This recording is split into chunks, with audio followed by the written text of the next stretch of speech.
बुधवार को अकोला में मनसे कार्यकर्ताओं द्वारा अमोल मिटकरी की कार में तोड़फोड़ के बाद मनसे और एनसीपी के बीच तनाव का माहौल है। इसी बीच मनसे प्रवक्ता कर्णबाला दुनबले ने आज मुंबई में मनसे प्रमुख राज ठाकरे से मुलाकात की। इस मुलाकात के बाद उन्होंने मीडिया को अपनी प्रतिक्रिया दी।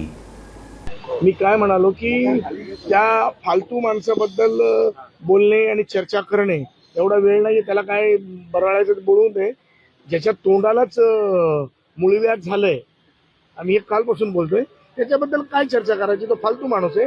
आता विषय आमचा असं होता की आमचा जय जो आहे त्याचं सांत्वन त्याच्या घरच्यांचं सांत्वन करण्यासाठी सन्माननीय अमित साहेब आता तिथे अकोल्यात पोहोचलेच आहेत, तुम्हाला माहितच असेल, किंवा आता एक 2-4-5 मिनिटांमध्ये पोहोचतील।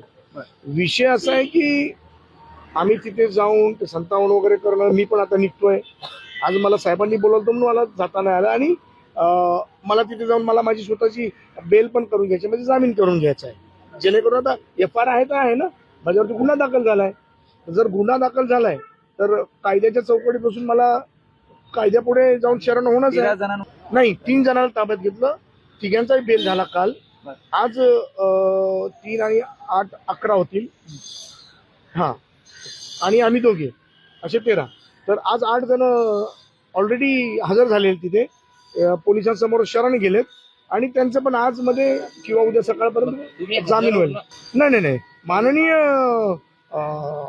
कोर्टाच्या जी गाईडलाईन्स आहे आणि संविधानिक तत्वानुसार मला पहिलं पोलीस स्टेशनला जायला लागेल, मला तिथे हजर व्हायला लागेल, मग पोलीस मला कोर्टमध्ये घेऊन जातील।